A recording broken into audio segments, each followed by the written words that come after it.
Il est né le 9 octobre 1940 à Liverpool, durant la Deuxième Guerre mondiale. Son père Alfred a déserté le foyer dès sa naissance et est parti pour la Nouvelle-Zélande alors qu'il n'avait que 6 ans. Sa mère se nommait Julia Stanley. Vivant une vie instable, à l'âge de 3 ans, il est confié à sa tante Mary-Elizabeth Smith, alias Mimi.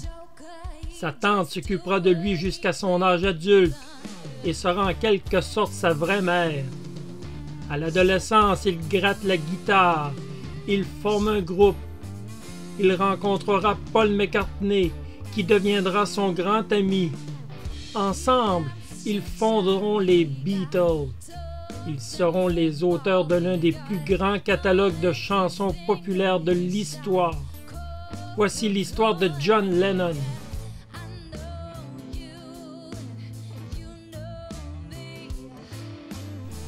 De 1963 à 1970, John Lennon, Paul McCartney, George Harrison et Ringo Starr forment le groupe les Beatles, qui ravage tout sur son passage. À cette époque, le groupe éclipsait tous les autres, tant il était au sommet. Mick Jagger a déclaré un jour qu'il fallait avoir vécu cette époque pour comprendre ce que les Beatles pouvaient représenter.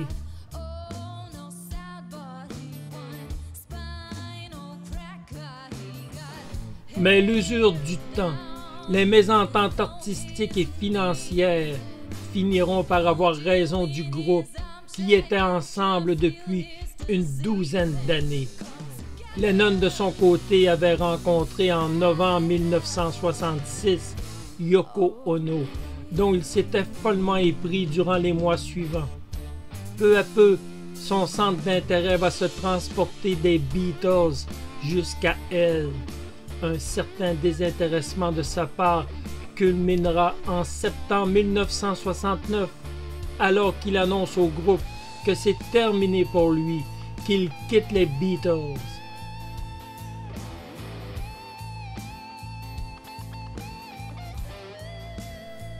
Il a été convenu en septembre 1969 de ne pas annoncer officiellement la fin des Beatles. Il y avait encore 2 albums à paraître et on convenait que commercialement, il était préférable de se taire. Lennon a un poids de moins sur les épaules. Encouragé par sa compagne, il veut s'accomplir dans une carrière solo et prouver qu'il peut exister sans les Beatles.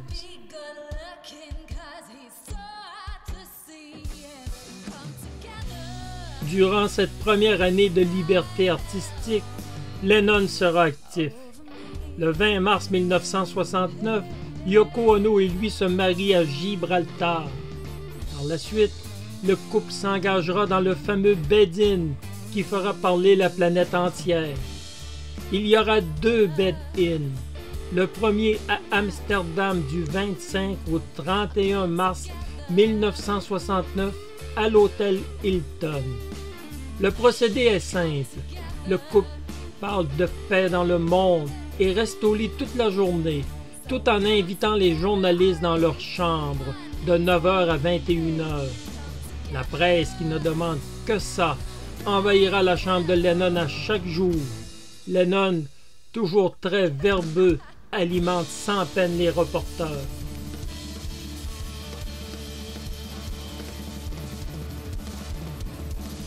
Le deuxième bed-in était initialement prévu à New York, mais une condamnation pour possession de drogue empêchait Lennon d'entrer en sol américain.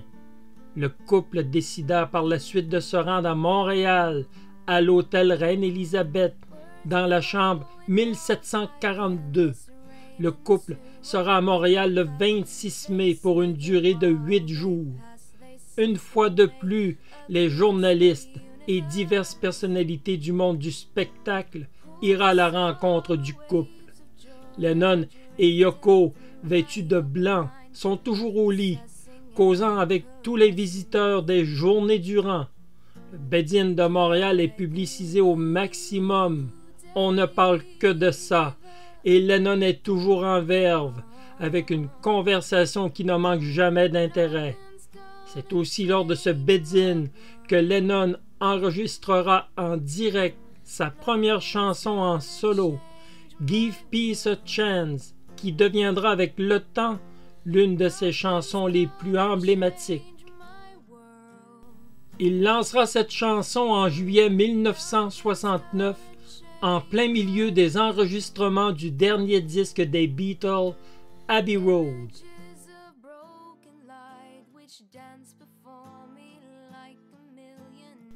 En septembre, quelques jours après la rupture définitive des Beatles, Lennon, Yoko Ono, Eric Clapton, Alan White et Klaus Voormann se rendent au Live in Peace in Toronto pour un spectacle où il interprétera entre autres Give Peace a Chance et Cold Turkey, sa deuxième chanson à sortir en solo. Même si le groupe ne dit rien, les déplacements de Lennon font naître la rumeur que les Beatles sont maintenant séparés. Chaque membre du groupe continue à nier. Les Beatles sont ensemble. La séparation n'est pas envisagée.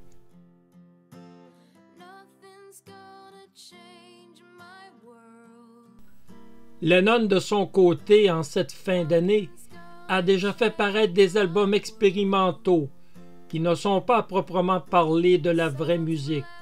Lennon explore avec les sons. Déjà en 1968, toujours en compagnie de Yoko Ono, il avait fait paraître Unfinished Music No.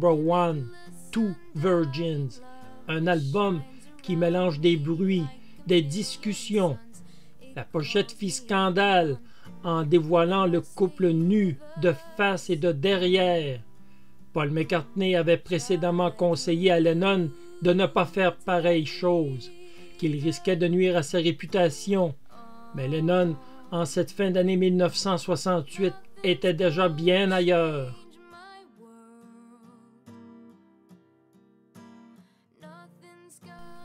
En 1969, Lennon fera paraître deux autres albums dans la même veine. Unfinished Music No. 2, Life with the Lions, qui paraîtra en mai. Les critiques sont féroces envers le couple, surtout envers Yoko Ono, qui reçoit une pluie de critiques. On l'accuse d'une mauvaise influence sur Lennon, le détournant de sa carrière musicale. Mais Lennon n'a que faire des critiques. En novembre 1969, il récidive avec le Wedding Album. Encore une fois, le disque est expérimental, que des bruits et des cris. Les critiques continuent de pleuvoir. À quand un vrai disque de John Lennon?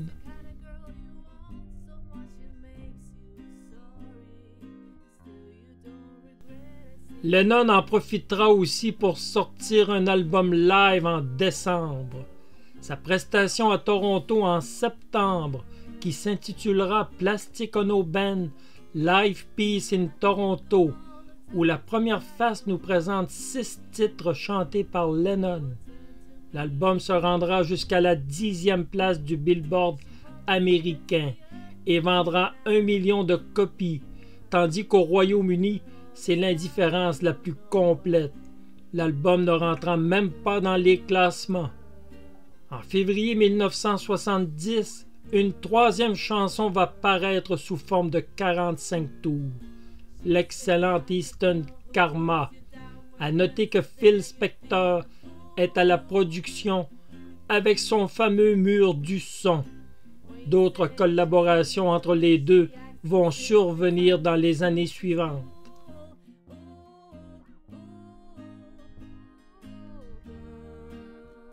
Lennon n'a toujours pas d'album. À partir de l'automne, il entame une session de 4 semaines pour l'enregistrement d'un album intitulé John Lennon Plastic Ono Band. Ringo Starr et Klaus Voormann, entre autres, viendront aider. Phil Spector est à la production. Cet album a rencontré un très bel accueil des critiques. Il se classe 6e aux États-Unis et 11e au Royaume-Uni. Le dépouillement de ce disque est à remarquer. Lennon se limite à la base, batterie, basse, piano et guitare. Aucune superproduction sur un disque qui est plein de qualité avec des textes forts. À noter la chanson Mother, un hommage à sa mère maternelle Julia, et God, où il renie les Beatles et qu'il termine en disant « The dream is over ».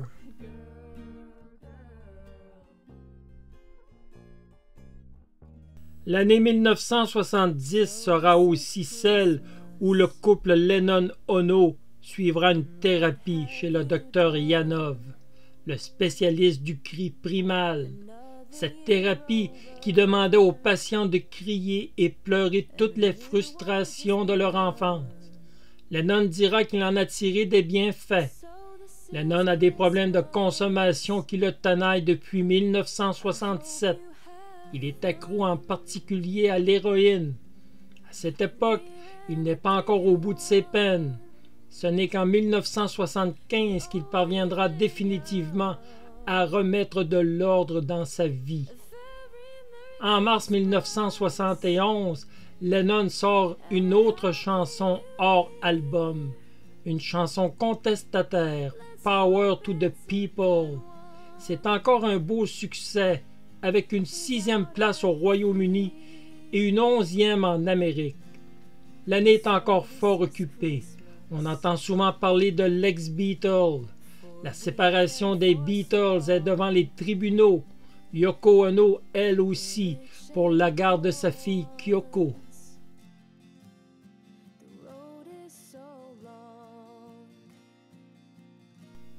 Durant l'été, Lennon a déjà assez de chansons en réserve pour s'attaquer à un second album.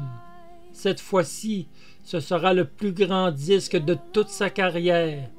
Imagine sera l'un des plus grands disques qu'un ex-Beatles aura produit après la dissolution du groupe. L'immense chanson Imagine ouvre l'album. Une chanson qui parle merveilleusement de la paix sur Terre. Une chanson qui résonne encore de nos jours. Jealous Guy est une autre chanson où Lennon avoue être un homme jaloux. Parle-t-il à Yoko ou à un certain Paul McCartney qui était devenu le leader du groupe dans les dernières années? Mais peu importe, la chanson est puissante et pleine de tendresse.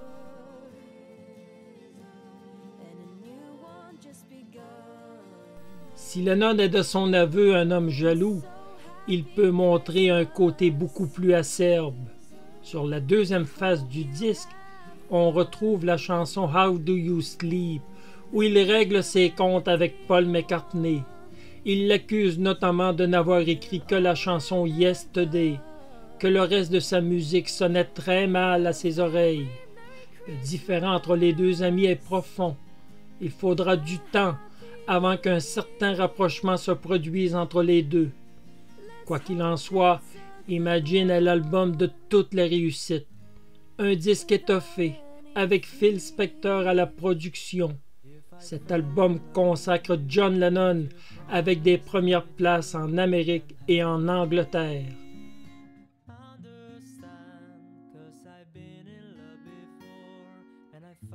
Lennon termine l'année avec une autre chanson en 45 tours, Happy Christmas, une chanson de Noël qui parle de la paix dans le monde, un titre qui deviendra incontournable à chaque année durant les fêtes de fin d'année. La carrière artistique de Lennon est bien lancée, mais il a d'autres soucis dans sa vie. Les États-Unis veulent l'expulser de leur territoire. Ce sera un long combat contre l'administration américaine. Lennon, au début de la décennie, organise des manifestations pour la paix et contre la guerre du Vietnam. Le gouvernement l'a à l'œil et, craignant sa mauvaise influence, décide de l'expulser.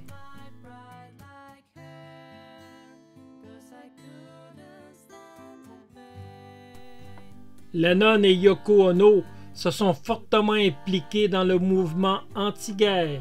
Ils organisent des manifestations pour la paix et célèbrent contre la guerre du Vietnam. Compte tenu de l'influence considérable de Lennon, l'administration Nixon s'inquiète de son pouvoir d'influence sur la jeunesse. Il voulait l'expulser. Une surveillance de Lennon par l'administration va mettre à rude épreuve les nerfs de Lennon. Ce n'est qu'en juillet 1976 qu'il obtiendra sa carte de résident permanent, un juge fédéral statuant en sa faveur.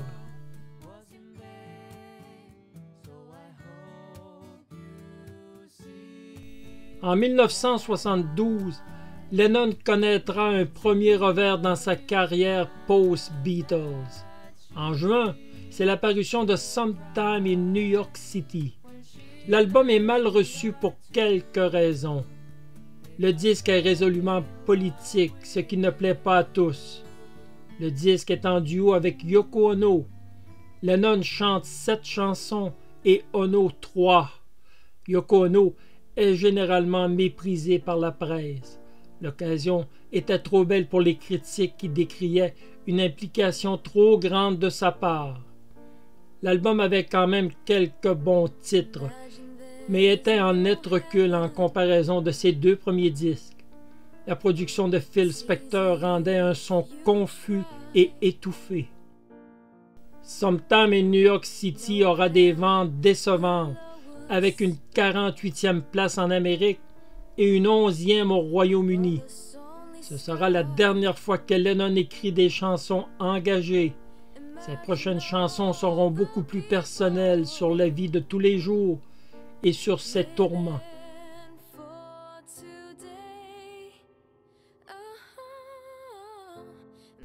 Au mois d'août 1972, il donnera 2 concerts de charité au Madison Square Garden. Ce sont les derniers concerts complets qui impliqueront John Lennon. En avril 1973, c'est le grand déménagement. Lennon vivait dans le Greenwich Village. Ce sera maintenant tout le contraire. Il déménage sur la 72e rue, au fameux Dakota Building, dans un quartier très riche de New York, à côté de Central Park. Lennon ne restera pas longtemps au Dakota. Il a toujours ses problèmes de consommation. Son couple avec Ono se dégrade. Il part s'installer à l'autre bout du pays. May Pang, son assistante, l'accompagne dans ce qu'il appellera plus tard The Lost Weekend en Californie.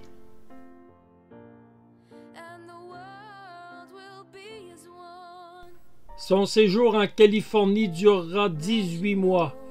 On entendra souvent parler de John Lennon, mais pas toujours pour les bonnes raisons. Lennon, accompagné de Harry Nilsson entre autres, fera la fête continuellement. À certains moments, les 2 hommes se feront jeter dehors d'établissement, alors qu'ils ne faisaient que du tapage et dérangeaient tout le monde. Lennon abuse de l'alcool et des drogues. Il mène une vie désordonnée et pleine d'excès.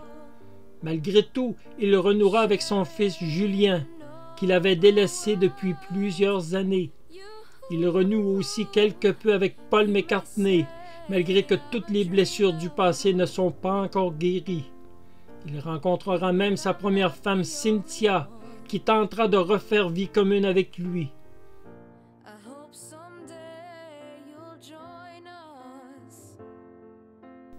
En novembre 1973, c'est la parution de l'album Mind Games, un disque enregistré à New York peu avant son départ.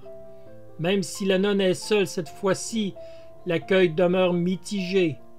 Lennon assume seul la production de l'album, qui renferme tout de même de bons titres comme Mind Games, Tagaz ou encore I Know. Les ventes seront quand même supérieures avec une 13e place en Angleterre et une belle 9e place en Amérique. Lennon continue tous ses excès, mais Pang continue de veiller sur lui du mieux qu'elle peut. Malgré tous ces débordements, Lennon est quand même actif point de vue artistique.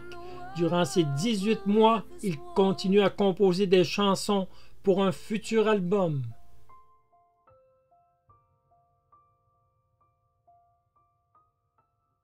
Des enregistrements pour son album de reprise Rock'n'Roll ont lieu fin 1973. Lennon fut accusé de plagiat par Maurice Levy. Effectivement, dans sa chanson Come Together, il avait emprunté la phrase « Here come hold flat top » et une suite d'accords de blues de la chanson « You Can Catch Me ». Une entente fut conclue entre les parties.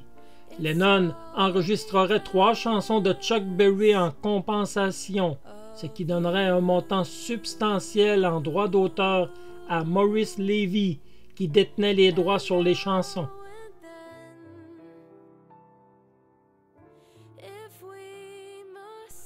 Phil Spector, qui était un homme pour le moins original, était à la production. Spector était lui aussi très instable. Il avait une âme en studio et avec le temps, devenait de plus en plus imprévisible. Un bon matin, Lennon s'est aperçu que Spector était disparu avec les bandes de quelques chansons. Le projet de l'album Rock'n'Roll allait être mis à plus tard. À l'été 1974, Lennon revient à New York. Il enregistre durant l'été Walls and Bridge au studio Record Plant, son meilleur disque depuis Imagine. Le disque sort fin septembre. Malgré des critiques mitigées, l'album fait son chemin jusqu'en première place des classements américains et une 6e place au Royaume-Uni. La chanson Whatever Gets You Through the Night sera un succès en première place. Lennon renoue avec l'excellence, avec un disque solide du début à la fin.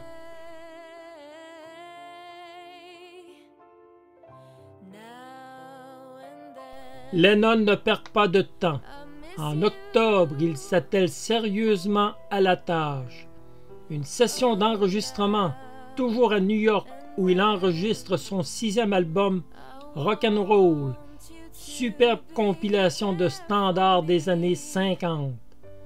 Stand By Me sera un succès inattendu, en atteignant la 2e place des charts américains. Lennon met ainsi un point final à son désaccord avec Maurice Levy. Même si cet épisode l'a fortement contrarié et qu'il a fait cet album un peu à contre-cœur, il en aura tiré le meilleur parti avec des enregistrements de qualité où sa voix de rocker sera mise en valeur. L'album sera un beau succès avec des 6e places des 2 côtés de l'Atlantique.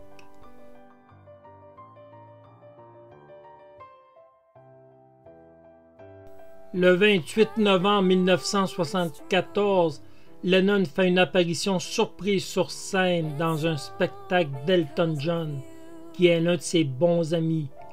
Lennon viendra chanter 3 chansons, I Saw Her Standing There, Lucy in the Sky with Diamonds et Whatever Gets You Through the Night. Lennon vola la vedette à Elton John.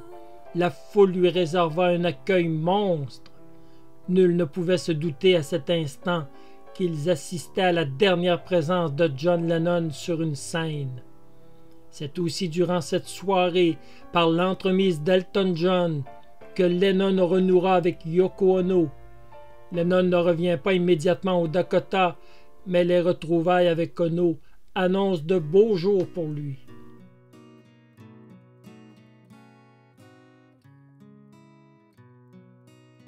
Début 1975, Lennon retourne vivre avec Yoko Ono au Dakota Building. mais sous condition de continuer à mettre de l'ordre dans sa vie. Il accepte de cesser de boire et surtout, il ne s'occupe plus de questions financières où, il faut l'avouer, il n'a jamais été doué. Lennon sort d'une période créatrice qui a remis sa carrière solo au niveau. Ses 2 derniers albums ont fort bien marché. On est loin de se douter que pendant 5 ans, il ne sortira plus aucun disque, qu'il se mettra complètement en retrait de la vie mondaine, n'accordant aucune entrevue. Même les retrouvailles avec Paul McCartney vont être de courte durée, les deux ne réussissant pas vraiment à renouer comme dans le bon vieux temps.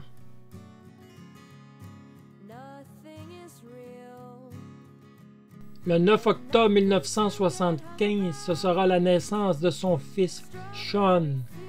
Lennon est fou de joie et pendant 5 ans, il va s'occuper de cet enfant qu'il va chérir. Lennon est sur un nouveau départ dans sa vie et désire s'attacher aux choses essentielles de la vie. La carrière musicale passera en second pour un temps. Début 1976, son contrat de disque expire et il ne le renouvelle pas. Il n'a pas le désir d'être enchaîné par une maison de disques et être obligé de produire. Lennon est libre comme l'air et il verra en temps et lieu pour son futur artistique.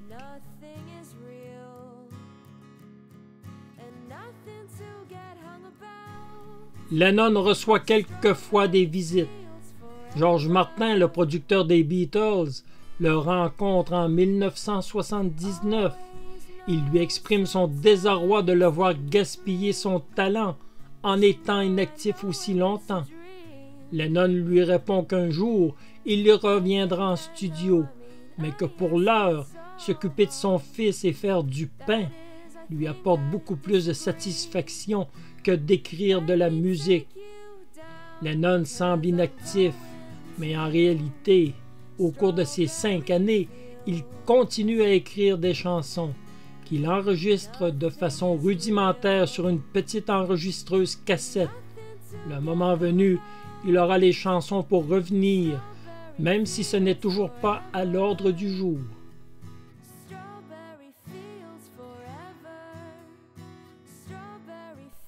On entend très peu parler de Lennon durant ces années. Il est souvent vu en train de marcher dans Central Park. Tout le monde sait où Lennon demeure, au Dakota Building sur la 72e rue. Il est parfois vu dans des restaurants. Lennon veut mener une vie normale. Il est heureux. New York lui offre la possibilité de sortir en public sans être constamment dérangé, comme à Los Angeles ou en Angleterre. Il se rendra au Japon avec Yoko pour visiter sa famille. Il appelle sa tante Mimi à chaque semaine. Sa tante lui reproche de ne pas venir la voir. Il lui promet que bientôt ce sera chose faite. Lennon n'a pas remis les pieds au Royaume-Uni depuis son départ pour les États-Unis et il commence à s'ennuyer de sa terre natale. Un voyage en Angleterre est imminent.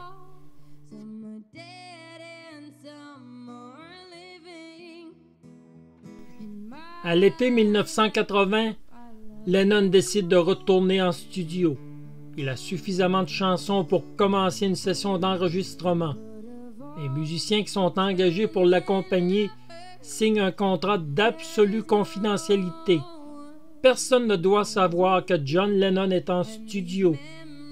La vérité est que Lennon, à travers les années, a complètement perdu confiance en ses moyens. Il ne sait pas s'il pourra rentrer en studio et produire du bon matériel. Si la session ne fonctionne pas, il cessera sa carrière et rentrera tout simplement à la maison.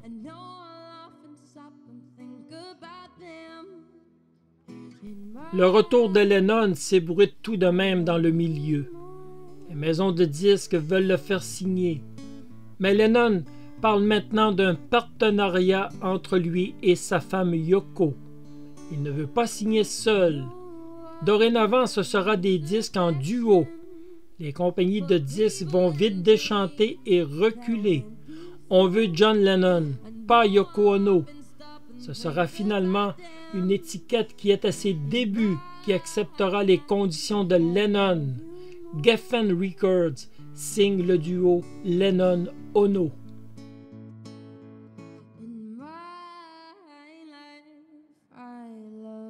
La session a lieu en août et septembre 1980. Jack Douglas est le producteur. On parvient à enregistrer 24 chansons. Le retour de Lennon est maintenant assuré. Il a repris confiance et envisage d'autres albums à venir. 14 chansons seront choisies pour Double Fantasy. 7 par Lennon, 7 par Yoko Ono. Le 17 novembre 1980, c'est l'apparition de l'album qui est bien accueilli par les critiques, mais avec une certaine retenue. La présence de Yoko Ono continue de contrarier tout le monde, autant les fans que les critiques.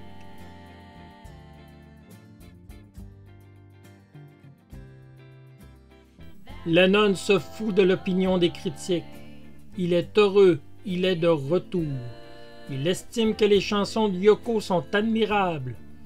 Les gens vont devoir accepter le tandem qu'il forme avec son épouse. Il donne des entrevues à satiété.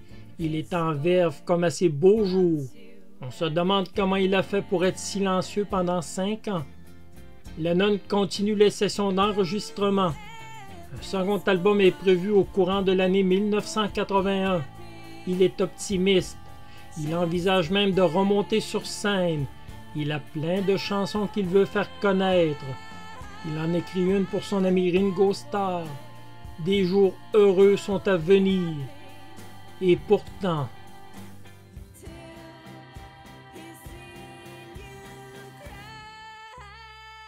Mark David Chapman est né en 1955. Il est un fan des Beatles. Chapman est psychotique. Il est dérangé. Il a une obsession pour John Lennon. Il entend une voix qui lui dit de le tuer. Il sera à New York le 30 octobre pour accomplir sa mission, tuer John Lennon. Mais il change d'avis et s'en retourne chez lui à Hawaï. Il décide de revenir à New York au début décembre. Il continue à entendre cette voix. Tout le monde sait où John Lennon vit, au Dakota Building, au coin de la 72e rue. Lennon sort souvent dans la rue pour signer des autographes. Il veut vivre normalement. Cette habitude sera fatale pour Lennon.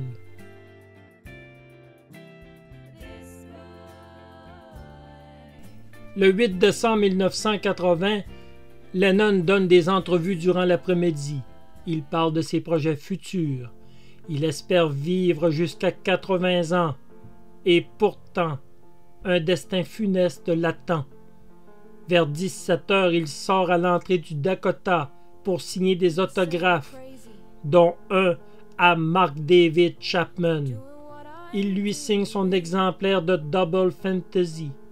Il lui demande « C'est tout ce que vous désirez ?»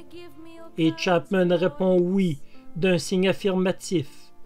Paul Goresh, un photographe qui connaît bien Lennon et qui l'a même visité dans ses appartements, va prendre une photo de cette signature.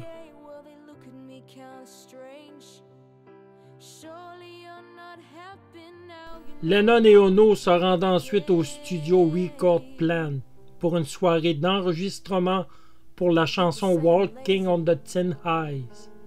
Pendant ce temps, Chapman revient vers 22 heures devant le Dakota. Il attend dans l'ombre le retour de Lennon. Cette fois-ci, il est bien décidé. Il ne retournera pas chez lui. Il va accomplir sa funeste mission. À 22h50, le couple Lennon-Ono arrive devant l'entrée du Dakota. Lennon descend de la limousine dans la rue. Il aime marcher pour prendre l'air. Chapman est dans l'ombre, à quelques mètres de l'arche. Yoko Ono passe la première, suivie de John Lennon. Chapman se poste à l'arrière de l'ex-Beatles. Il lui aurait dit Mr. Lennon, bien que ce n'est pas prouvé. Chapman tire 5 fois. Une balle manque la cible. 2 vont se loger dans l'épaule gauche de Lennon. Mais les 2 autres vont être mortelles, dont une qui détruit l'aorte.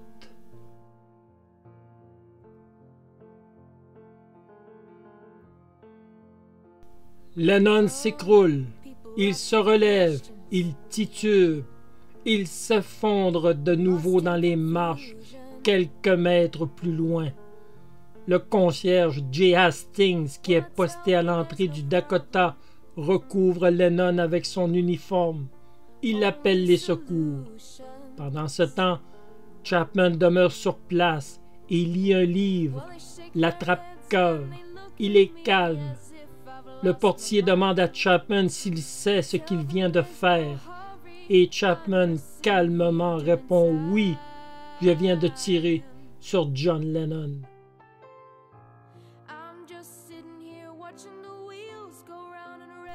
Les policiers arrivés sur les lieux vont emmener eux-mêmes John Lennon à l'hôpital Roosevelt. Le temps presse. Lennon est toujours vivant, mais agonise sur la banquette arrière de la voiture.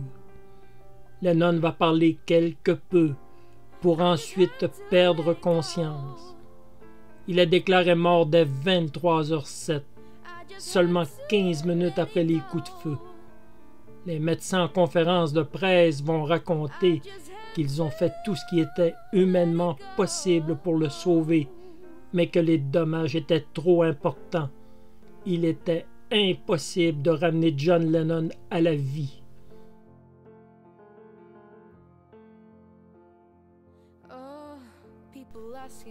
Plus de 40 ans après cet assassinat, Mark David Chapman est toujours détenu en prison et toutes ses demandes de libération ont été refusées. L'album Milk and Honey ne sortira qu'en 1984. Alexandre de Double Fantasy, cet album est une compilation de 6 chansons de Lennon et de 6 de Yoko Ono.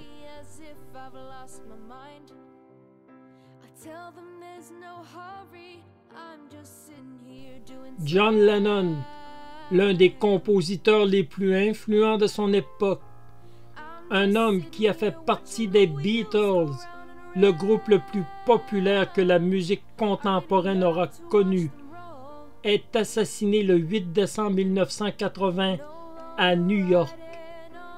Dans les appartements du Dakota, Sean Lennon, 5 ans, attend le retour de son père, qui le borde à chaque soir. Mais cette fois-ci, son père ne viendra pas. Un homme dérangé, psychotique, a décidé qu'il devait mourir.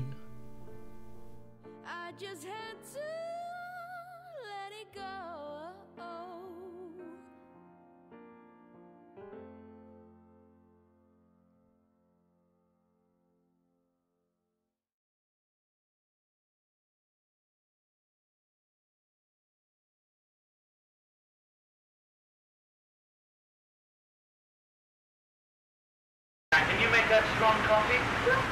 Yeah. It's not 1 spoon, one cup, because there's more water. I know. Okay.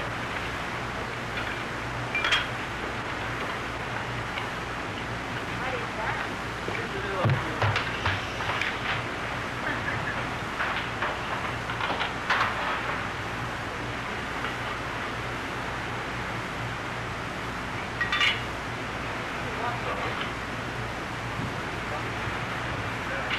Oh, what she took the bread. She took it. We want that spare bread for the birds. I want to put it in the birds.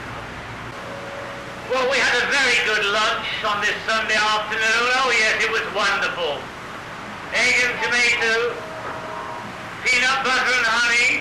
Thank you. And toast and cheese. It was very good indeed. God bless you all. Thank you, ma'am.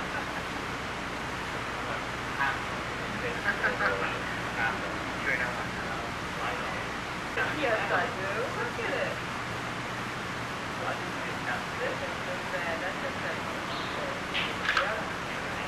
Never mind. It's coming out the same way. It looks pretty. When I was was a boy, people who look the way you look now look, it's a shadow from you. It's making your nose one side. Oh, my nose is one side. It makes a curve. But when I was a boy, people of 40 were supposed, all women of 40 looked like you. And women of your age were supposed to look like Baba. Women of Baba's age were supposed to be in bed. Yay! Not just for this, for the whole thing. The applaud is for the go. I hope it is so.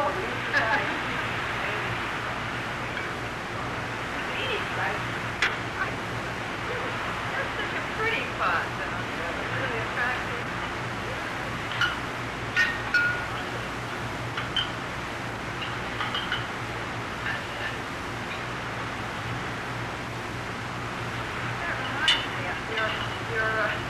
Hope you haven't been looking for your Polaroid movie camera because it's up in our room. Oh, I was thinking to still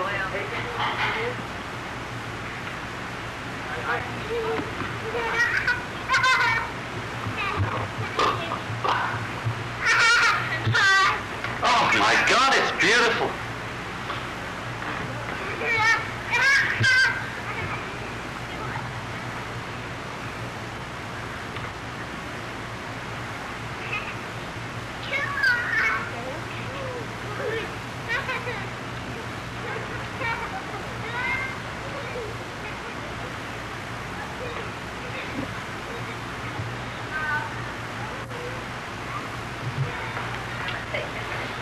It's unbelievable. It's like Good Morning America. The quality is incredible. I've never seen any video camera with that kind of quality. It's just great. In fact, it looks better in here than real life. You know, the sea is bluer. You know that bit? It's Technicolor in here.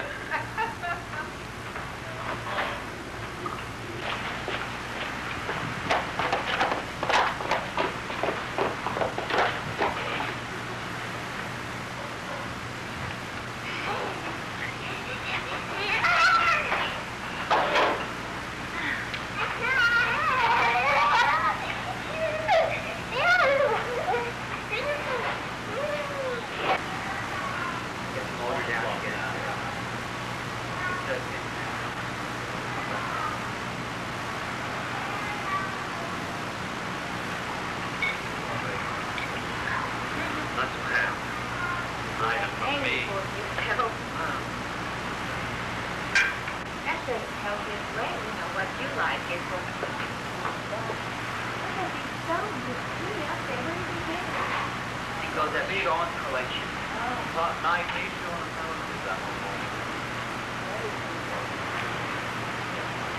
I found some chrysanthemum seeds in those old 1800 letters. Yeah, and I wanted to plant them and put the stones around them. See what happens.